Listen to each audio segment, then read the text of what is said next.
In today's video, we are going to see the different properties of fluids. We will see what are intensive properties, what are extensive properties, what is density, what is wet density, how the specific gravity is related to density, what is vapor pressure and what is cavitation, bulk modulus and compressibility.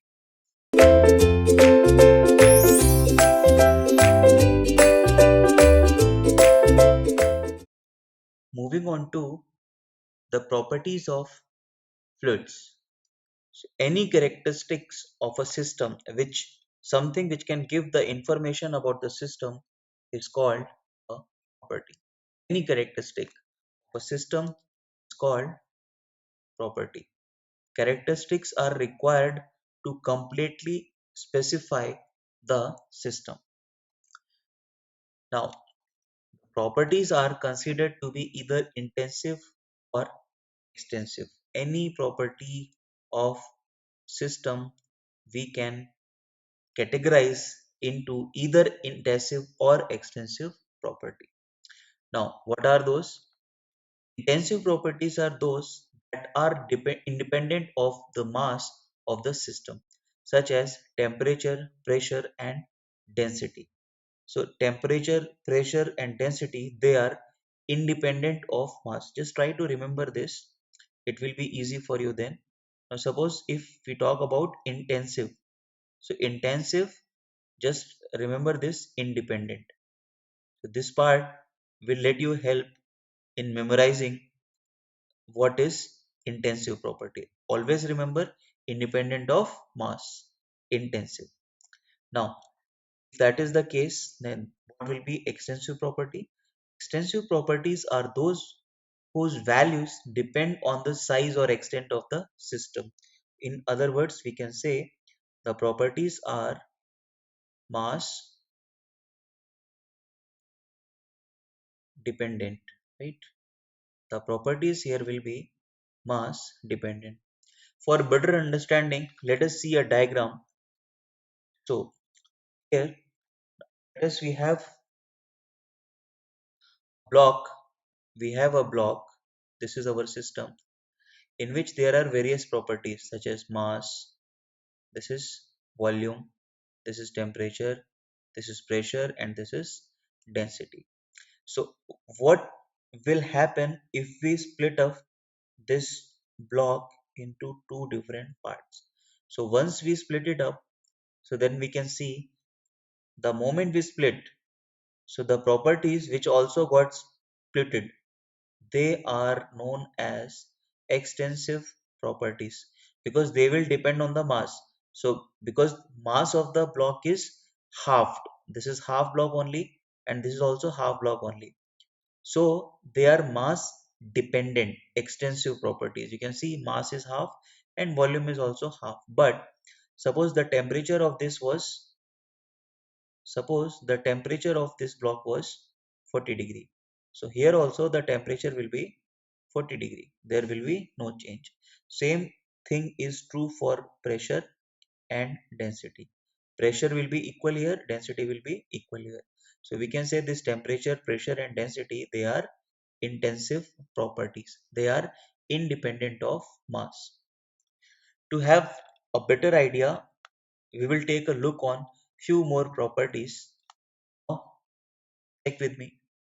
Intensive properties means mass independent.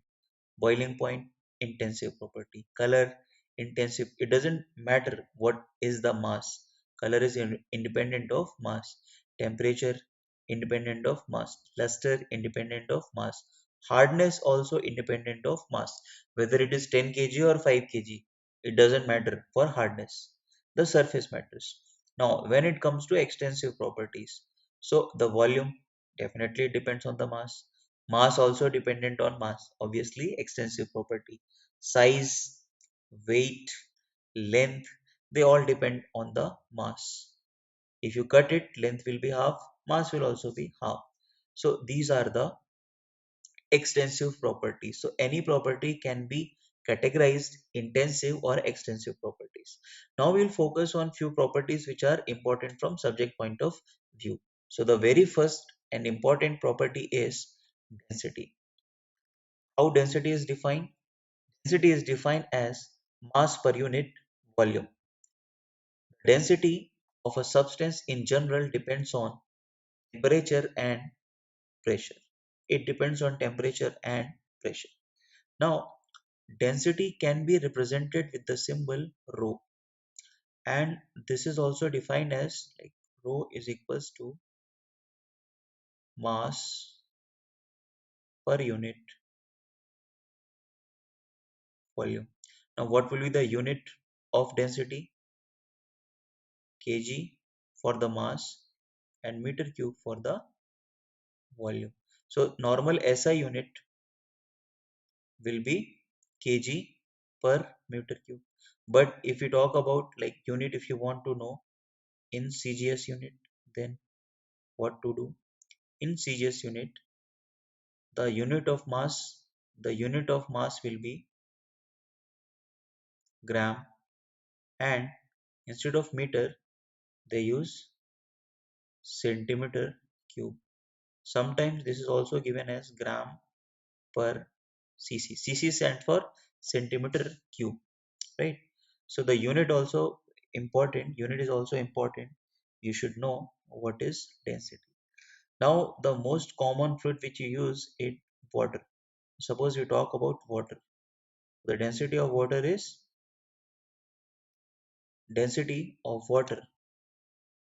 how much? 1000 kg per meter cube. But it is to be specified that it is as 4 degrees centigrade of temperature. So you just need to remember this is very common. So we should have memorize this density of water, and density is very important because most of the time mass and weight will be expressed as a function of density. Now moving on to this condition part, that it depends on temperature and pressure. How? So remember that if you increase pressure, so what it will do? It will increase the density. If you increase the pressure, it will increase the density. But if you increase the temperature, if you increase the temperature, so it will decrease the density for most of the fluids. Not for every fluid, for most of the fluid, this is the common pattern, right? Next property will be specific weight, or it is also called weight density. Most of the time it is represented by the symbol gamma. Now what it is the weight of a unit volume of a substance is called specific weight or weight density, and it is expressed as Newton per meter cube in SI unit. Remember, system of international units, it is defined as Newton per meter cube. Now, how we can define this? Suppose this is weight density or specific weight. So this is weight of a unit volume. That means W, which is weight W upon what is the volume. So unit volume is, if we divide total weight by volume, so the unit will get weight per unit volume. So that will be, if weight you can write in Newton, volume if you write in meter cube, so that means you will get the unit in Newton per meter cube. Here one of the other thing which is important, that gamma can also be written as, see, weight can be written as mass into gravitational acceleration upon volume, right? And this mass upon volume, if you remember, we have just now seen that what is this mass upon volume? It is it is the density. Mass upon volume is nothing but the density. So remember, this weight density can also be given as gamma is equals to rho g. Remember this. Because in exam, they will try to confuse you by giving, sometimes they will give you mass density, sometimes they will give you weight density. Remember this, gamma is known as weight density and this rho is known as mass density. You need to remember this, right? Now moving on to next property. This property is specific gravity. It is defined as the ratio of the density of a substance to the density of some standard substance at a specific temperature. The density of a substance is given relative to the density of a well-known substance. Then it is called specific gravity. So here the specific gravity, it is defined as the ratio of the density of a substance to the density of some standard substance at a specified temperature. So the important things here are that density of a test fluid given to with respect to density of some other fluid. So if we want to write, so the first thing is specific gravity, sometimes also called, it is also called the relative density. They will call it relative density also, so don't get confused. Now here we define it differently, like specific gravity. So specific gravity, if we talk about liquids, so we say that density of test density of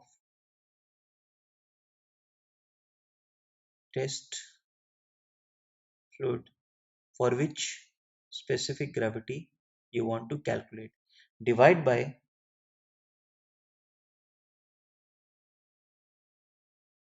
density of water at 4 degree centigrade. So this is at STP, standard temperature pressure. So the temperature standard is 4 degrees centigrade for liquids. But if you have to define specific gravity for gas, so we can write it as density of, again we will write test fluid for which you need to find out the specific gravity. It is to be divided by density of air. Now air at standard temperature pressure. Remember this. Now what is the density of air at standard temperature pressure? It is equals to somewhere around 1.21 kg per meter cube. Remember this. What about this? This is equals to, we have seen just now, 1000 kg per meter cube. So these things we should keep in mind. So specific gravity. Now sometimes in question also they will give you some test fluid for which you don't know the density. So they will give you the data that it is specific gravity of this fluid is, suppose for example 13.6 for mercury. So what is the actual density? You just multiply it by density of water. You will get the density of mercury. So these are a few special cases like density, mass density, weight density and specific gravity. They are related terms but are very easy to understand. Now we'll move on to the next very important property, that is vapor. Now what is vapor pressure? Vapor pressure is Vapor pressure is the pressure at which liquid phase and the vapor phase of a material will be in thermal equilibrium. So as you can see, this is the liquid phase, this is the liquid phase, and this is the vapor phase. So they are in thermal equilibrium. The temperature of this and this both are same. The vapor pressure of a pure substance is defined as the pressure exerted by its vapor in phase equilibrium with its liquid at a given temperature. So this is also called saturation pressure, and the corresponding temperature is called saturation temperature. But we should not get confused with partial pressure and vapor pressure. Both are different. Partial pressure is defined as the pressure of a gas or vapor in a mixture with other gases.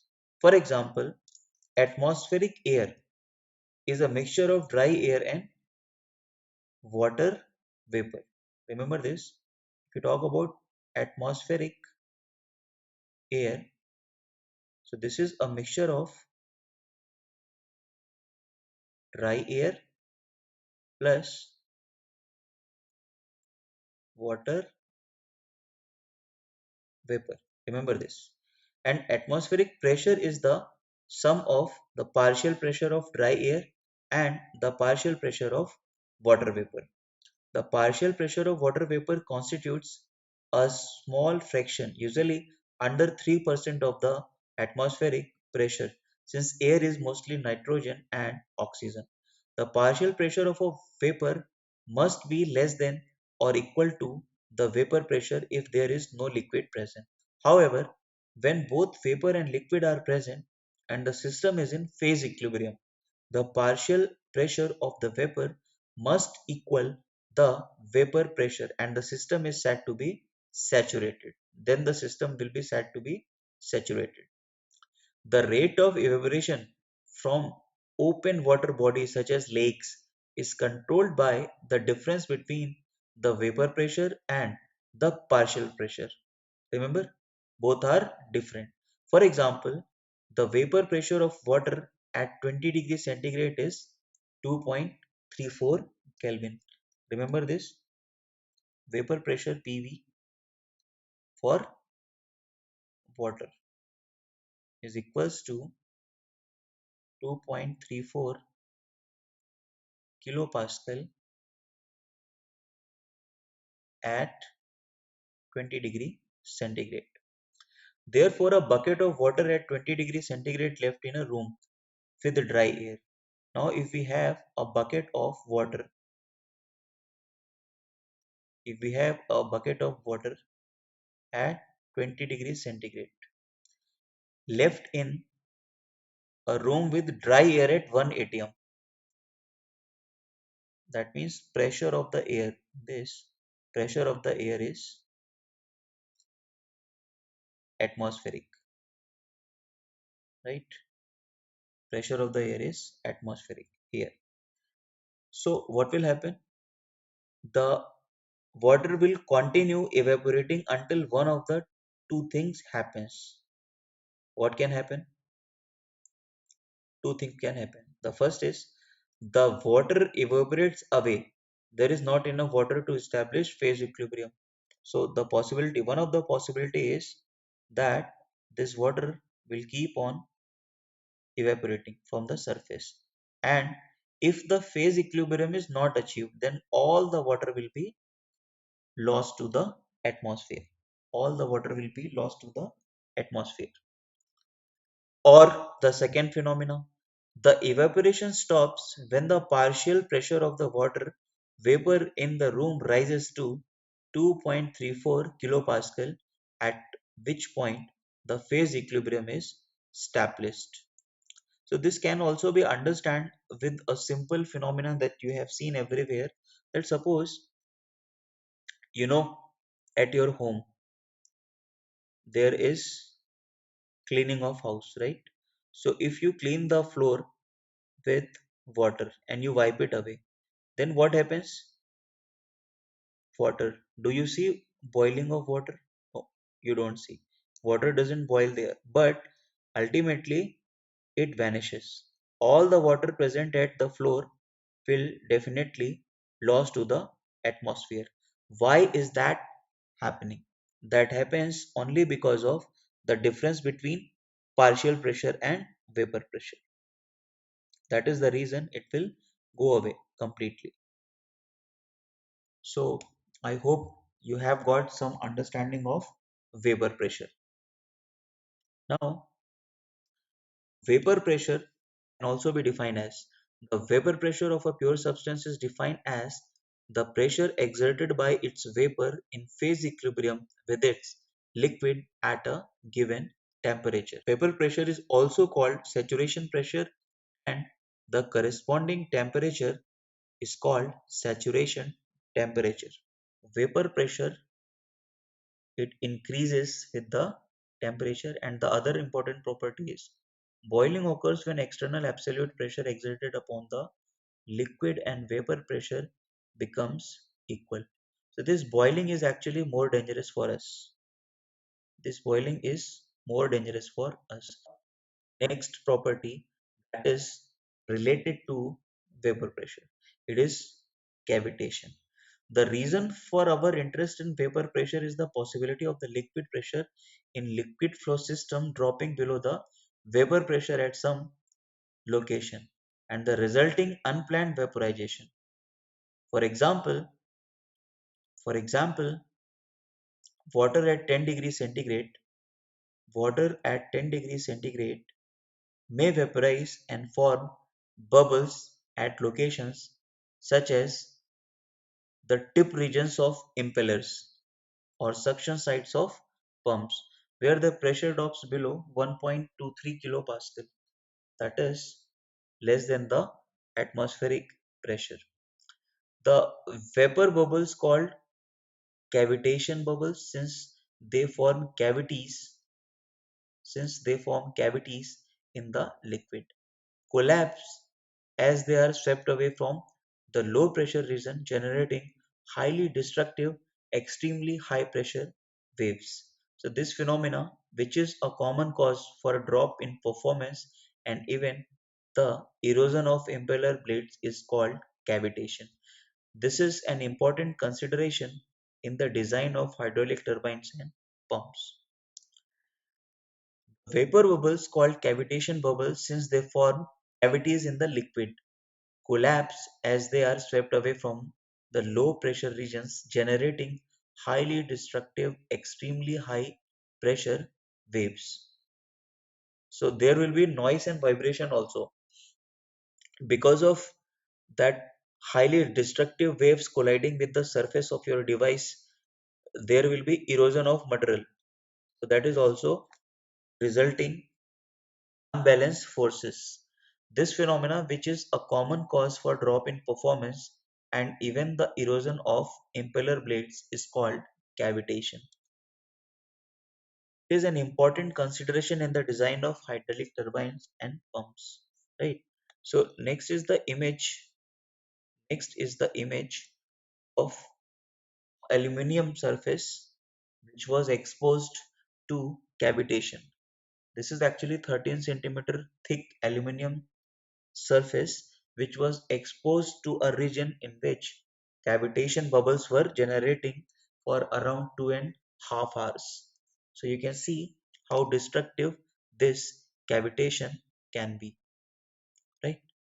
Now, moving on to the next property, which is compressibility. Now, what is compressibility? So you remember that compressibility, the symbol will be beta, is actually the reciprocal of bulk modulus. Why I am writing it like it is the reciprocal of bulk modulus? Because bulk modulus, all of you might have already studied in the course of strength of material. In the course of strength of material, we will study what is bulk modulus, right? So all of you know what is bulk modulus. Bulk modulus is defined for solids, while the compressibility is defined for fluids. The normal variation is like this. Bulk modulus is defined for solids and the compressibility is defined for fluids, right? So if we want to relate it, so we have to recollect the bulk modulus first. So when we talk about this bulk modulus, symbol for bulk modulus will be K. We will be using this symbol for bulk modulus. How it is defined? It is defined as the ratio of volumetric stress to the volumetric strain.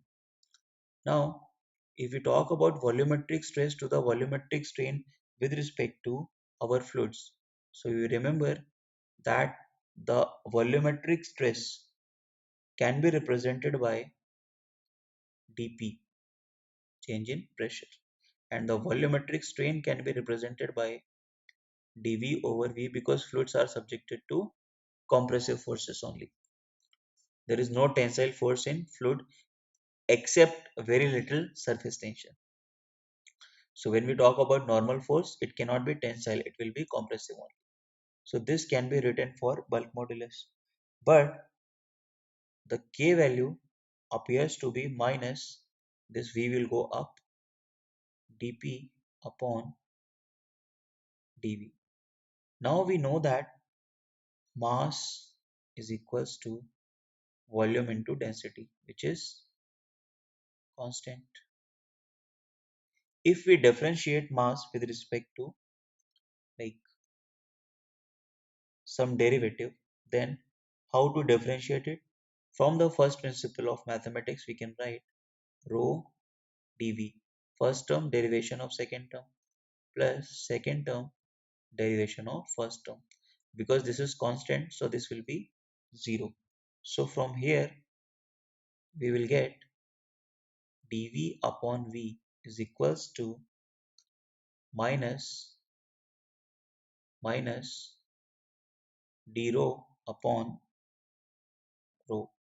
This is important relation. We are going to use it in our expression. Now look at this. This is V upon dV. So we can have this value V upon dV here. The K value now can be expressed as, what will be the K value? K value can now be given as, now look at this, dP. This is minus V upon dV. So minus sign can come here and this is V upon dV and this is dV upon V. So that is rho upon d rho. If we write it like this, minus V upon dV. So this value can be given as minus V upon dV can be given as rho upon d rho, right? Rho upon d rho. So this K value will be now, this will be rho dP upon d rho. So this is important for us, the bulk modulus, right? Now, as we know that if bulk modulus is this, then what will be the value of compressibility? The compressibility value will be beta is equals to d rho upon rho dP. This will be the value of compressibility, right? So if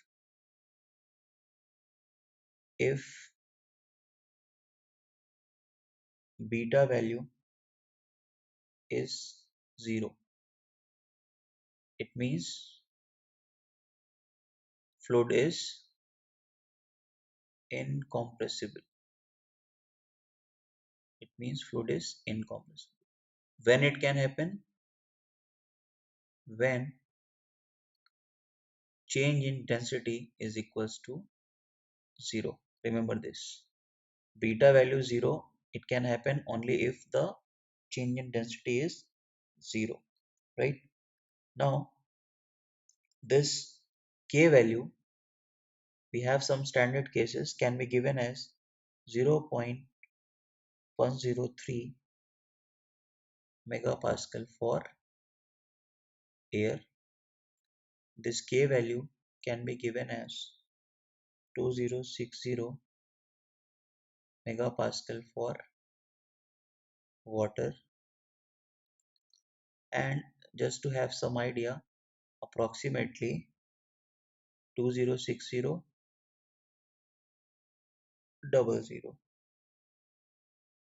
megapascal for steel. Remember this. So these are the things which we should remember. If you look at these two values, you will come to know that we have already seen air is 20,000 times more compressible than in comparison to water. Compressing air is much more easier in comparison to compressing water. This we should know. If k value is less, then it is more compressible. As we can see, the k value is less for air, so that means air is more compressible. And you need to remember one more thing. Although k is a constant, but it is a constant at a specific temperature and pressure. Actually, k value is not constant because it will vary with respect to pressure and temperature. If pressure increases, if pressure increases, so that means k value will also increase. It will not be a constant. So if temperature increases, that means k value will also change. How it will change? For liquids, it will decrease, and for gases, it will increase. So these things we should keep in mind. Now we will stop here. Thank you.